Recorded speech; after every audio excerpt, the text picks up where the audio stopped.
செய்ய இருக்கின்ற என்னுடைய ஆசிரியர் பெருந்தகை ஃபைசுல் அன்வார் அரபிக் கல்லூரி துணை முதல்வர் மௌலானா எம்ஏ முகமது இக்பால் வைசி ஹசரத் அவர்கள் நிகழ்ச்சிகளை தொகுத்து வழங்கி இந்த கல்லூரிக்கு அலங்காரமாக இருந்து கொண்டிருக்கின்ற அன்னை அலிமா பெண்கள் அரபிக் கல்லூரி முதல்வர் முஃப்தி ஏஎம் அமானுல்லா வைசி ஃபாசில் மவாஹிரி ஹசரத் அவர்கள் முத்தாய் போது முன்னிலை வகித்து சிறப்பித்துக் கொண்டிருக்கின்ற அல்ஹாஜ் எஸ் சையத் இப்ராஹிம் அவர்கள், அல்ஹாஜ் எஸ் மக்தும் அவர்கள், அல்ஹாஜ் பி சிந்தா அவர்கள், அல்ஹாஜ் எம் அப்துல் கனி அவர்கள், வாழ்த்துறை வழங்கி அமர்ந்திருக்கின்ற அல்ஹாஜ் எம் எஸ் முஹைதீன் ஹாஜியார் அவர்கள் சிறப்புரையை வழங்கியிருக்காங்க. பரிசுகளை வழங்கி இந்நிகழ்ச்சிகளை சிறப்புப்படுத்தி துவா செய்ய வருகை தந்திருக்கின்ற ஃபைசுல் அன்வார் அரபிக் கல்லூரியின் துணை தலைவரும் அன்சாரியா மகளிர் அரபிக் கல்லூரி தலைவரும் தென்காசி மாவட்ட ஐக்கிய ஜமாத்தினுடைய தலைவருமான பாசமிகு அன்பு அண்ணன் அல்ஹாஜ் பிடிஎஸ்ஆர் முகமது இஸ்மாயில் அவர்கள் மற்றும் சிறப்பு விருந்தினர்களாக கலந்து கொண்டிருக்கின்ற சங்கைக்குரிய பெரியோர்கள், தாய்மார்கள், உங்கள் அனைவருக்கும் எனது உளம் கனிந்த நன்றியினை சலாமின் வாயிலாக தெரிவித்துக் கொண்டு நேரத்தின் அருமையை கருதி எனது வார்த்தைக்கு வருகை தருகிறேன். அஸ்ஸலாம் அலைக்கும் வரஹ்மத்துல்லாஹ். அன்புமிக்க சமுதாய பெருமக்களே, அன்னை அலிமா மகளிர் அரபிக் கல்லூரி, இந்த கல்லூரியிலே படித்த 10 ஆலிமாக்களுக்கு இப்பொழுது ஆலிமா பட்டம் வழங்குகின்ற விழா நடந்து கொண்டிருக்கின்றது. இந்நிகழ்ச்சியிலே தாய்மார்கள் எல்லாம் கலந்து கொண்டிருக்கின்றீர்கள். உங்களுக்கு அதிகமான விஷயங்களை நான் சொல்வதற்கு முன் வரவில்லை. ஒரு 2 நிகழ்வுகளை உங்களுக்கு ஞாபகப்படுத்துகின்றேன். மார்க்கம் என்பது சாதாரணமானது அல்ல. அந்த மார்க்கத்தை அறிவதற்கு கல்வி தேவை. அந்த அடிப்படையில் தான் மார்க்கத்தை அறிவதற்கு கல்வி படிப்பதற்காக அன்னை அலிமா மகளிர் கல்லூரிக்கு நீங்கள் வந்திருக்கின்றீர்கள். கல்வி என்பது சாதாரணமானதல்ல. நமது முன்னோர்கள் பலர்கள் இந்த கல்வியில எந்த அளவு தேர்ச்சி பெற்றிருந்தார்கள் என்பதற்கு பல வரலாறுகள் இருக்கும். ஹஸரத் உமர் இப்னு கத்தாபுடைய ஆட்சி காலம், அவர்களிடத்திலே ஒரு வழக்கு வருகிறது. வழக்கு என்றால் ஒரு பெண் ஒரு பையன் 2 பேரும் வர்றாங்க. என்ன வழக்குன்னு சொன்னா, இந்த பையன் சொன்னா இந்த பெண்ணு தான் என்னுடைய தாய். இப்பொழுது அந்த பெண் சொல்கிறார், இல்லை இல்லை, இவன் என் மகனே அல்ல, இவனுக்கு எனக்கு எந்த சம்பந்தமே இல்லை. திடீர்னு வந்துட்டு என்னை பார்த்து தாயான்னு சொல்றான், நான் ஏற்றுக்கொள்ள முடியாது. இப்ப ஹஸரத் உமர் இப்னு கத்தாப் யோசிக்கிறாங்க, தாய் எப்படி ஒரு மகனை பார்த்து மகன் இல்லைன்னு சொல்ல முடியும்? மகன் தாயின்னு சொல்றான், ஆனா தாயாரு மகனே இல்லைன்னு சொல்றாங்களே. அப்படியானால் இந்த மகன் தான் ஏதோ ஒரு காரணத்திற்காக இவளை தாய் என்று சொல்கிறான் என்று சொல்லி அந்த மகனின் மீது, அந்த இளைஞரின் மீது ஹஸரத் உமர் அவர்கள் கடுமையான தண்டனையை கொடுக்க முன் வருகிறார்கள். இந்த சமயத்தில் அந்த இடத்தில் இருந்த அறிவின் தலைவாயில் ஹஸரத் அலி இப்னு அபீ தாலிப், அமீருல் மோமினீன் அவர்களே, நீங்கள் அவசரப்படாதீர்கள். ஒரு பெண் அவள் சொல்வதை வைத்து நீங்கள் தவறான தீர்ப்புக்கு முன் வர வேண்டாம், நாம் இன்னும் ஆலோசனை செய்ய வேண்டி இருக்கிறது என்று சொல்லிவிட்டு அந்த இளைஞனை அழைக்கின்றார்கள். அழைச்சி கேட்கிறார்கள், நீ உண்மையை சொல்லு. அவன் சொல்லுகிறான், இவள் தான் என் தாய். என்னால தெரியாது, எனக்கு தாயாரும் தெரியாது, இப்ப நான் கண்டுபிடிச்சிருக்கிறேன், இவள் தான் தாய் என்று தன்னுடைய வரலாறுகளை எல்லாம் சொல்றான். உடனே ஹஸரத் அலி ரலியல்லாஹு அன்ஹு அவர்கள் பார்க்கிறார்கள். அந்த பெண்ணிடத்தில் கேட்கும் போது அந்த பெண் சொல்கிறாள், இல்லை இல்லை, இவன் என் மகனே இல்லை, ஏதோ என்னுடைய சொத்தை எடுப்பதற்காக என் மகன் சொல்லிக்கிட்டு இருக்கான், இவன் என் மகனே இல்லை. ஹஸரத் அலி பார்க்கிறார். ஹஸரத் அலி அவர்கள் அறிவின் தலைவாயின் சொல்வதற்கு காரணம், அவர்கள் முகத்தை பார்த்து யார் உண்மை சொல்லுகிறார், யார் பொய் சொல்லுகிறார் என்பதை விளங்கிக் கொள்வார்கள். அந்த அளவு ஆற்றல் அன்புக்குரியவர்கள் ஹசரத் அலி அவர்கள் இப்பொழுது அந்த இளைஞனை அழைக்கிறார்கள். அழைச்சு சொல்றாங்க, நான் சொல்ற மாதிரி நீ சொல்லணும். என்ன சொல்லணும்? அந்த பெண்ணை பார்த்து என் தாய் இல்லைன்னு சொல்லணும். அவன் பதறுதான், என் தாயின்னு எனக்கு தெரிஞ்ச பிறகு நான் ஏன் தாய் இல்லைன்னு சொல்லணும்? என்னுடைய தாய் தானே அவங்க அப்படின்னு சொன்ன உடனே சரி அலி சொல்றாங்க, நீ கவலைப்படாத, நீ தாய் இல்லைன்னு சொல்லு, நான் உனக்கு தந்தை, என்னுடைய பிள்ளைகள் எல்லாம் உனக்கு சகோதரர்கள், நீ எதை பற்றியும் கவலைப்படாதே, நான் சொல்வதை மட்டும் நீ சொல்லு. அவனும் வேறு வழி இல்லாமல் சபைக்கு வருகிறார்கள். சபை கூடி இருக்கிறது. அந்த பெண் இருக்கிறார். ஹசரத் அலி சொன்ன மாதிரி அந்த இளைஞன் சொல்கிறார், இவள் என்னுடைய தாயே இல்லை, சலீபா அவர்களே நீங்கள் எனக்கு தண்டனை கொடுக்கலாம் என்று சொல்லும் போது ஹசரத் அலி எழுந்திருக்கிறார். அவசரப்படாதீங்க, இவர் இப்ப எனது பிள்ளை, என்னுடைய மகன்கள் எல்லாம் இவருக்கு சகோதரர். இந்த பெண் இவருக்கு தாய் இல்லைன்னு சொல்லியாச்சு. இப்போ இவன் என்னுடைய மகன் ஆயிடுச்சான். இவனுக்கு நான் சில பொற்காசுகளை கொடுக்கிறேன். இவனுக்கு இந்த பெண்ணை திருமணம் முடித்து வையுங்கள். ஹசரத் அலி சொல்றாங்க, தாய் இல்லைன்னு ஆயிடுச்ச, இப்ப என்ன செய்யணும்னா என் மகன் ஆயிட்ட, இப்போ என்னுடைய பிள்ளைகள்லாம் இவனுக்கு சகோதரர்கள், நான் செல்வம் வைத்திருக்கிறேன், நான் சில தங்க காசுகளை தருகிறேன், இதை இவன் அந்த பெண்ணுக்கு மகனாக கொடுக்க வேண்டும். அந்த பெண்ணை இவனுக்கு திருமணம் முடித்து வையுங்கள். தாய் மகன் இல்லை என்று உறுதியாகிவிட்டது. இப்பொழுது இந்த வார்த்தையை நீங்கள் செய்யுங்கள் என கூறுகின்றார். அந்த நிகழ்ச்சி முடிஞ்சவுடன் இந்த மாதிரி நடக்கும். அன்புமிக்க சமுதாய பெருமக்களே, ஹசரத் அலி ரலியல்லாஹு அன்ஹு ஒரு அழகான ஒரு சூழ்நிலையை ஏற்படுத்துறாங்க. தங்க காசை கொடுத்துட்டாங்க, நீங்க மகனை கொடு, இந்த பெண்ணை திருமணம் முடிச்சு வைங்க. அப்படி வேற வழி இல்லாத ஒரு சூழ்நிலை. வேற உமர் சொல்றாங்க, கல்யாணம் முடிச்சிட வேண்டியதானே. அப்பதான் அந்த பெண் உண்மையை சொல்றார், மன்னித்துக் கொள்ளுகிற கலீஃபா, இவன் என்னுடைய மகன் தான், நான் தான் பொய் சொல்லி இருக்கிறேன் என்ற முடிவுக்கு அவர் வர. எனப்ப இந்த மாதிரி பொய் சொன்னேங்கும் போது அந்த பெண் சொல்கிறாள், அதாவது என்னுடைய சகோதரர்கள் எனக்கு விருப்பம் இல்லாத ஒருவருக்கு திருமணம் முடித்து வைத்து விட்டார்கள். எனக்கு அவர்களுடன் வாழ விருப்பம் இல்லை. ஆனால் விபத்தாக இந்த பையன் பிறந்து விட்டார். இவன் பிறந்த சில தினங்களிலே நான் இவனை விட்டு நான் பிரிந்து விட்டேன். அந்த இவனை விட்டும் இவனுடைய தந்தையை விட்டும் நான் பிரிந்து விட்டேன். பல காலங்கள் நான் மறைவாக வாழ்ந்து வந்தேன். ஒரு கட்டத்தில் அவன் இவனுடைய தந்தை இறந்து விட்டான். இந்த செய்தி எனக்கு தெரியும். ஆனாலும் இவனும் என்னை கண்டுபிடித்து விடக் கூடாது என்பதற்காகவே நான் யாருக்கும் தெரியாமல் வாழ்ந்து வந்தேன்.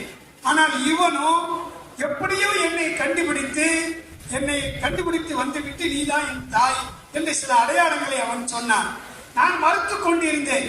காரணம், இவன் தந்தையும் எனக்கு பிடிக்கவில்லை, இவன் தந்தையின் மூலமாக பிறந்த இவனையும் எனக்கு பிடிக்கவில்லை.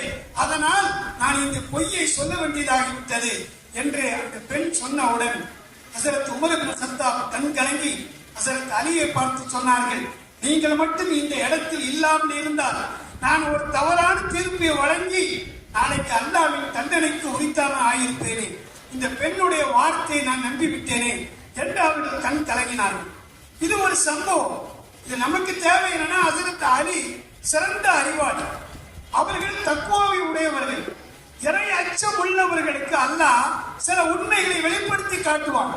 நம்முடைய மார்க்க கல்வி அதுதான், ஒத்தக்கும்மா யுஅல்லிமுக்குமுல்லா, நீங்க அல்லாஹ்வை அஞ்சிக் கொள்ளுங்கள், அல்லாஹ் உங்களுக்கு கற்றுத் தருவான் என்ற அடிப்படையில ஹசரத் அலியுடைய வாழ்க்கை இருந்தது. அடுத்து இன்னொன்றை கவனிக்கணும். ஒரு பெண்ணானவள் திருமணம் முடித்து விட்டால் அவன் கணவன் எப்படியோ ஏதோ நமக்கு அல்லாஹ் நாடிட்டான்னு சொல்லி குழந்தை பிறந்துச்சுன்னா நாம் அவங்க கூட வாழ்ந்துதான் ஆகணும். நாம் வெறுப்பின் காரணமாக கணவனை வெறுப்பதோ, அதனால் குழந்தையை தன் பெத்த குழந்தையை இல்லாமல் ஆக்குவதோ, நான் பெறவில்லை என்று சொல்வதோ, மகனே இல்லை என்று சொல்வதோ மிகப்பெரிய பாவமாக இருக்கிறது என்பதை விளங்கிக் கொள்ள வேண்டும். என் அன்புக்குரிய தாய்மார்களே, ஆலிமாக்களே, கணவன் மனைவி என்று சொல்கிற வாழ்க்கை என்பது சாதாரணமானது அல்ல. இறைவன் நாடிவிட்டால் நாம் கணவன் மனைவியாக வாழுகிறோம். ஆனா இன்னைக்கு ரொம்ப கவலைப்படுகின்ற விஷயம், சில நாட்களுக்கு முன்னால் என்னிடத்துல ஒரு வழக்கு வந்துச்சு. ஒரு பெண் வீட்டுக்காரங்க வந்தாங்க. வந்து அவங்க என்ன சொன்னாங்கன்னா, என் பிள்ளை இந்த மாப்பிளோட வாழ நான் புலா கொடுக்குறோம், எப்படியாவது கையெழுத்து வாங்கித்தாரு. அப்ப என்ன காரணம்னு கேட்டேன். என்ன காரணம் சொன்னாங்க தெரியுமா? என் பிள்ளைய கணவன் வீட்டுல 7 மணிக்கே எழுப்பி விடுறாங்க. என் பிள்ளைய கணவன் வீட்டுல எத்தனை மணிக்கு எழுப்பி விடுறாங்க? 7 மணிக்கு எழுப்பி விடுறாங்க. எங்க வீட்டுல 10 மணி வரைக்கும் என் பிள்ளை வரணும். 7 மணிக்கு எழுப்பி விட்டா என்ன ஆகுது? அது நைட்ல கூட தூங்க முடியல சரியா அப்படின்னு அந்த பெற்றோர்கள் சொல்றாங்க. கேட்டு என்ன செய்யணும் தெரியல. இன்னைக்கு பெற்றோர்கள் பிள்ளைகளுக்கு அளவு கடந்த செல்வத்தை கொடுத்து கண்டிக்காம வளர்த்ததன் விளைவு இன்னைக்கு குடும்ப வாழ்க்கையே சிதறுண்டு. இன்னொரு நிகழ்ச்சி, அதற்கு அபூபக்கர் சித்திக்குடைய மகளார் அஸ்மா ரலியல்லாஹு தஆலா அன்ஹா, அதற்கு அபூபக்கர் என்ன செஞ்சாங்கன்னா, சுபைர் இப்னு அவாம் என்ற ஒரு தோழருக்கு சொர்க்கத்தை கொண்டு நற்செய்தி சொல்லப்பட்டவர்கள், நபியினுடைய குடும்பத்தை சார்ந்தவர்கள், அவருக்கு திருமணம் முடிச்சு வச்சாங்க. இப்போ சுபைர் இப்னு அவாம் இருக்காங்க, அவனுடைய குணம் வந்து கொஞ்சம் கரடு முரடான, அவங்க எதை சொல்றாங்க அப்படியே நடக்கணும் என்ற ஒரு கடுமையான சுபாவம் உள்ளவங்க. ஆனா மார்க்க பக்தி உள்ளவங்க, இபாதத்து உள்ளவங்க, நல்லவங்க, இஸ்லாத்திற்காக வேண்டி கடுமையான முறையில் உழைக்கக்கூடியவங்க தான். ஆனாலும் கூட கொஞ்சம் கடின சுபாவம் உள்ளவங்க. இதனால அஸ்மா அவர்களுக்கு வாழ்க்கையில கொஞ்சம் சிரமம் ஏற்பட்டு தன் தந்தையிட்ட வந்து, என் அன்பு தந்தை, இவருடன் நான் வாழ விருப்பம் இல்லை, எப்படியாவது என்னை இவர்கிட்ட இருந்து விடுதலை வாங்கித்தாங்க. அபூபக்கர் சொன்னாங்க, மகளே, உன்னை நான் கல்யாணம் முடிச்சு கொடுத்துட்டேன், இப்ப அவர் தான் உனக்கு கணவர், நீ அவருக்கு மனைவி, ஒரு காலம் நீ சொல்றதை நான் கேட்க மாட்டேன், கல்யாணம் முடிச்சு கொடுத்தாச்சு, லாபமும் நஷ்டமும் அவர் அனுசரிச்சு நீ வாழ்ந்தாகணும் அப்படின்னு சொல்லி ஹஜ்ரத் அபூபக்கர் தன் மகள் அஸ்மாவுக்கு உபதேசம் பண்ணி மகளை அனுப்பி வச்சுட்டாங்க.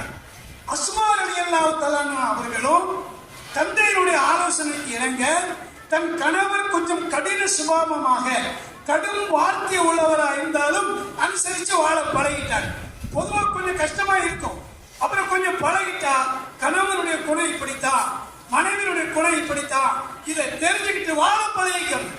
இதான் நியதி. ஹஜ்ரத் அஸ்மா அப்படி வாழ பழகிட்டார். மதீனாவுல ஒரு வியாபாரி, பழம் வியாபாரம் செய்யக்கூடியவர், ரோடுகள்ல ஒரு டெண்டை போட்டு எரிச்சுவாரு, வியாபாரம் செய்வாரு, வண்டிகளை கொண்டு போய் வியாபாரம் செய்யறாங்க. இது மாதிரி அவர் என்ன செஞ்சிருக்காரு, வெயில்ல பழங்களை விற்பதற்கு வந்துகிட்டு இருக்காரு. ஹஜ்ரத் அஸ்மா ரலியல்லாஹு வீடு பக்கத்துல ஒரு மரம் இருக்கு, நல்ல நிழல் இருக்கு, இது அவங்க இடம் தான். உடனே இந்த பெரியவர் என்ன செஞ்சாருன்னா, அந்த வீட்டின் கதவை தட்டுறாரு. அதற்கு அஸ்மா மட்டும் உள்ள இருக்காங்க, வெளியில வந்தாங்க. என்ன அவங்களுக்கு, நான் ரொம்ப ஏழ்மையானவன், இந்த மாதிரி நான் வெயில்கள்ல இந்த பழங்களை கொண்டு பேரித்த பழங்களை வித்து பிழைப்பு நடத்துறேன், எனக்கு வெயில் கடுமையினால வேர்வையினால தாங்க முடியல, நான் உங்க வீட்டுக்கு முன்னாடி நிழல் இருக்கு, ஒரு சில நாட்கள் இங்கே நான் வைத்து வியாபாரம் செய்ய நினைக்கிறேன், நீங்க அனுமதி கொடுக்கலாமா? அதற்கு அஸ்மா சொன்னாங்க, என் வீட்டுக்காரர் வெளியில போயிருக்காரு, ஏன்னா நான் அனுமதி கொடுப்பேன், ஆனா ஒரு ஹீலா அப்படின்னா என்ன, ஒரு தந்திரம், இப்போ நீ பேரு என் வீட்டுக்காரர் இந்த டைத்துல வீட்டுக்கு வருவாரு, வந்த உடனே என் வீட்டுக்கார்ட்ட நீ கேட்கணும், நான் இந்த இடத்துல வியாபாரம் பண்ணலாமான்னு கேட்கணும். ஏன்னா கணவரை பத்தி அவங்க நல்லா தெரியும். அப்ப நான் என்ன செய்வேன், உனக்கு வேற இடம் கிடைக்கலையா, இதெல்லாம் தர முடியாது இல்லை, என் வீட்டுக்காரர் என் சொல்லுக்கு மாற்றமா செய்வார், நான் சொன்னதான் நடக்கும்னு நினைப்பாரு, அவர் உனக்கு இடம் தந்துருவாரு. உடனே அவரும் சரின்ட்டு என்ன செஞ்சுட்டாரு, போயிட்டாரு. கொஞ்ச நேரம் கழிச்சுது அதற்கு சுபைர் இப்னு அவாம் வந்தாங்க. வந்து வீட்டுல உட்கார்ந்தாங்க. இவர் அதே மாதிரி வந்து கதவை தட்டினார். வெளியில வந்தாரு. நானும் பின்னால சுபைர் இப்னு அவாமுடைய மனைவி அஸ்மா அவங்களும் வராங்க. இப்ப அவர் கேட்கிறாரு, சுபைர் இப்னு அவாம் அவர்களே, கடுமையான வெயிலா இருக்கு, ஒரு சில நாட்கள் உங்க வீட்டுக்கு முன்னால இந்த நிழல்ல உட்கார்ந்து வியாபாரம் செய்ய நினைக்கிறேன், நீங்க எனக்கு உதவி செய்யலாமான்னு. அவருக்கு கொஞ்சம் கோபம் வரும், கோபம் வருது. உடனே இவங்க என்ன செஞ்சாங்க, எப்பா அவர் கோபப்படுறாரு, உனக்கு வேற இடமே கிடைக்கலையா, எத்தனை தெருக்கள் இருக்கு, நீ அங்க போய் என்ன செய், வியாபாரம் பண்ணு. உடனே இவங்க, நீ என்ன சொல்றது, நான் சொல்றேன், நீ இங்கதான் வியாபாரம் பண்ணணும் அப்படின்ட்டு புரிஞ்சு போச்சு. இப்போ இந்த சம்பவத்தை கொஞ்சம் சிந்திச்சு பார்க்கணும். ஒரு மனைவி தன் கணவனுடைய மார்க்கத்தை அறிந்து அதே நேரத்தில் கணவன் சில காரியங்களை செய்யணும்னா எப்படி நடக்கிறது என்பதை நடத்தி காட்டியிருக்காங்க பாருங்க. ஒரு உதவி செய்யணும், கணவர் முடியாதுன்னு சொல்லக்கூடாது, அவர் ஏற்றுக்கொள்ளணும். அப்ப நம்ம முடியாதுன்னு அவர் ஏற்றுக்கொள்வார் என்பதை உணர்ந்த அந்த அம்மா எப்படி நடந்திருக்காங்க பத்தியா. இது மாதிரி நிறைய விஷயங்கள் நம்முடைய மார்க்கத்தில் இருக்கு. சஹாபாக்களுடைய வரலாறு, சஹாபியத்து பெண்மணிகளுடைய வரலாறுகள் எல்லாம் இருக்கு. இத பெண்கள் படித்தாங்கன்னு சொன்னா உண்மையிலே இந்த பெண்கள் மார்க்க கல்வியை படிச்சா அவங்க வீடு இஸ்லாமிய வீடா மாறி.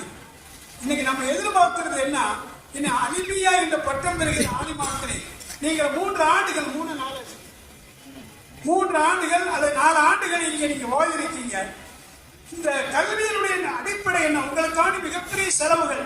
சமயக்குரிய அமானுல்லா ஆட்சியார் அவர்கள் மிகப்பெரிய செலவுகளை செலவழிக்கிறாங்க. முப்தி அமானுல்லா ஹசரத் அவர்கள் மிக அழகான முறையில உங்களுக்கு ஓதி கொடுக்கிறாங்க.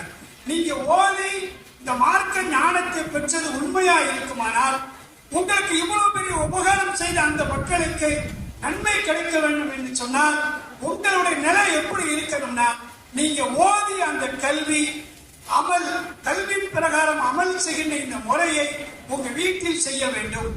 உங்களின் மூலம் தொழாத உன் தந்தை தொழ வேண்டும், தொழாத உன் தாய் தொழ வேண்டும். உன் வீட்டில் இஸ்லாமிய சூழ்நிலை உருவாக வேண்டும். உன் பிள்ளைகளுக்கு நீ மார்க்க கல்வியை கற்பதற்கு அனுப்ப வேண்டும், மக்தப் மதரசாவுக்கு அனுப்ப வேண்டும், குர்ஆனை மனனம் செய்ய வைக்க வேண்டும் என்று எனக்கு முன்னால் மீரா நசரத் பேசினாங்க. கடையநல்லூர்ல 800க்கு மேற்பட்ட ஆலிமாக்கள் இருக்காங்க. சந்தோஷம் தான். ஆனா ஆலிம்கள் எண்ணிக்கை வெறும் 150. அதுவும் பழைய உலமாக்கள். இப்ப ஆலிம் சார்கள் காணவே இல்லை. இங்கே கடையநல்லூர் இந்த வருஷம் ஆலிம்களை பட்டவங்க மாதிரி தெரியல. ஆனா ஆலிமாக்கள் நிறைய பட்டம் வாங்கி இருக்கிறாங்க. உண்மையிலே நீங்கள் பட்டம் வாங்குவது சந்தோஷம். உங்களின் மூலம் உங்களுடைய பிள்ளைகளை நீங்கள் ஹாஃபிலாக ஆலிமாக ஆக்கினால் அந்த பிள்ளைகள் பெற்றோர்களுக்கு துஆ செய்வார்கள். துஆ செய்கின்ற பிள்ளைகளை உருவாக்க வேண்டும். நம் சமூகத்தில் நல்ல முஸ்லிம் இளைஞர்கள், நல்ல முஸ்லிம் மாணவர்கள், நல்ல முஸ்லிம் அதிகாரிகள், நல்ல கணவன்மார்கள், நல்ல மனைவிமார்கள், நல்ல பெற்றோர்கள் உருவாக வேண்டும். அந்த உருவாக்கக்கூடிய கல்விதான் மதரசாவின் கல்வி. அது சம்பிரதாயம் இருக்காமல் அந்த கல்வியின் உயிரோட்டத்தை நாம் பெற வேண்டும். அல்லாஹ் அதற்கு தௌஃபீக் செய்வானாக என்று இந்த நல்ல நேரத்தில் கேட்டுக்கொண்டு வாய்ப்பளித்தமைக்கு இந்த மதரசாவினுடைய தலைவர் அவர்களுக்கும் இந்த மதரசாவின் முதல்வர் அவர்களுக்கும் நன்றி தெரிவித்து நிறைவு செய்கின்றேன். வாஹிரு தஅவானா அனில் ஹம்துலில்லாஹி ரப்பில் ஆலமீன். அஸ்ஸலாமு அலைக்கும் வரஹ்மத்துல்லாஹி. வீட்டுக்கு போகணுமா? இப்போதான் போ வீட்டுக்கு. அங்க private second year K Hasi, private second year S Saidu, S Saidu.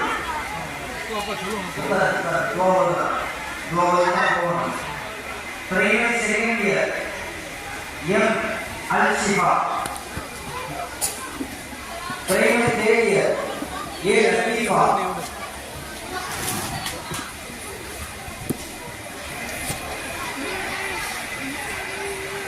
Private third year K Mahiya,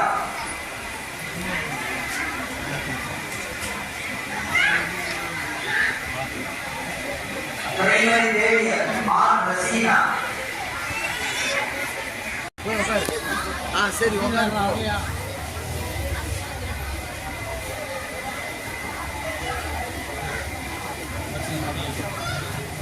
private first year S Madeena, private first year K Afiya, K Afiya,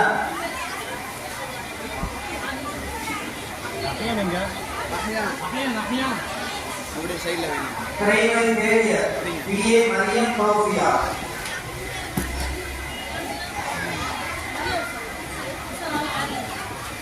private third year M மின்ஹார்,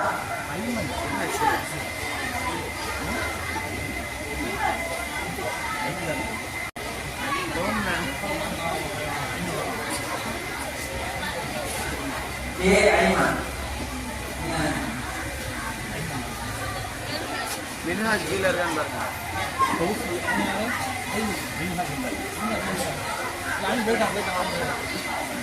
Daniel. Yes, Asia Rubana. Ibrahim. ரொம்ப இது ஆயிடுச்சுங்க அது. Ashika. Primary day. Muliba. அந்த சைடில் ஒன்று. Primary day here. Yes, Safri.